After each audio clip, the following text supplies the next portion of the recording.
급성 췌장염 원인의 60에서 80% 정도를 차지하는 가장 빈번한 원인은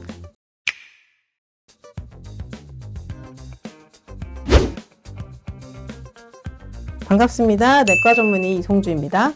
오늘은 급성 췌장염에 대해서 말씀드려 보도록 하겠습니다. 급성 췌장염은 담석, 음주, 대사장애, 약물, 복부 손상 등의 다양한 원인에 의해 췌장세포가 손상이 되고 췌장이 붓는 등 급성으로 췌장에 염증이 발생하는 질환인데요.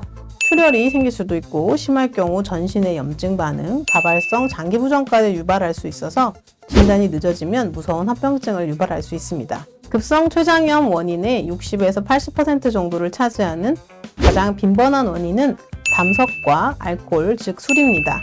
담석에 의한 췌장염은 급성 췌장염 발병 원인의 30에서 75%를 차지하며 담석이 담췌관의 말단 부위인 오디관략근 부위에 들어가서 박히거나 담석이 담췌관을 통해 배출되는 과정에서 오디관략근의 기능 장애를 유발하는 경우 췌장염이 발생할 수 있습니다.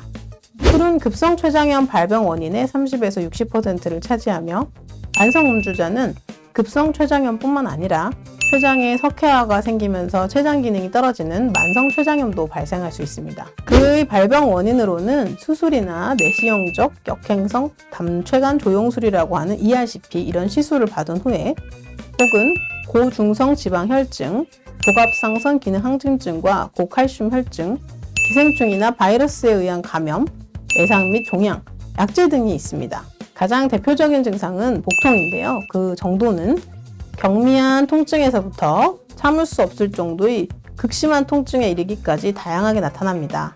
찌르는 듯한 통증이 꾸준히 지속되며 위쪽 복부 혹은 배꼽 주위에서부터 등 쪽이나 좌측 옆구리로 통증이 뻗어나가는 경우가 많습니다. 똑바로 누워있는 경우에 통증이 악화되기 때문에 환자는 주로 허리를 앞으로 굽히고 무릎을 끌어당긴 자세를 취하게 됩니다. 통증은 대개 음식을 먹으면 악화되고 부역, 구토 증상이 동반되는 경우가 많습니다. 염증이 생기면 발생하게 되는 분당 100회 이상의 빠른 맥박과 경미한 발열 등의 증상이 생길 수 있습니다. 우울증으로 진행될 경우 전신 염증 반응에 의한 저혈압, 쇼크를 보이며 신장, 폐를 포함한 다발성 장기 부전이 발생하여 사망할 수도 있습니다. 담석이 원인이 되어 발생한 경우 또는 췌장 부종이 심할 경우에는 드물게 황달이 생길 수도 있습니다. 급성 췌장염은 혈액검사, 초음파 검사나 CT 검사 등을 통해 진단할 수 있습니다. 80% 정도 되는 대부분의 급성 췌장염은 입원해서 수액을 맞으면서 굽는 치료, 이런 보존적 치료만으로도 수일 내에 회복이 가능합니다. 하지만 20% 정도는 그런 췌장 괴사를 동반한 중증 급성 췌장염으로 진행될 수 있는데 2차 감염, 급성 신장 손상, 폐 손상, 온몸의 장기가 제 기능을 하지 못하는 그런 다발성 장기 부전 등이 동반이 되면 사망률이 약 30%에 이를 수 있습니다. 따라서 급성 췌장염은 예방과 조기 진단이 아주 중요합니다. 과음을 피하고 적정 음주를 하는 습관을 길러야 합니다. 적정 음주란 한 달에 한두 번, 한 번 마실 때 한 병을 넘기지 않아야 합니다. 정기검진을 통해 복부 초음파 검사를 하는 것도 필요하고요. 만일 담석, 특히 담관 안에 담석이 있는 경우 췌장염이 생길 수 있기 때문에 정기적인 추적 검사가 필요합니다. 심한 복통이 발생할 경우 담낭염, 췌장염을 의심해야 하기 때문에 빨리 가까운 병원을 찾으셔야 합니다.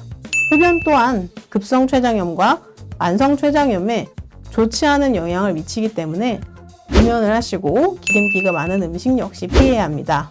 특히 중성지방이 높은 분들은 운동과 식이요법뿐 아니라 필요한 경우 고지혈증 약 복용을 해야 합니다. 네, 지금까지 내과 전문의 이송주였습니다. 감사합니다. 건강한 대한민국 화이팅!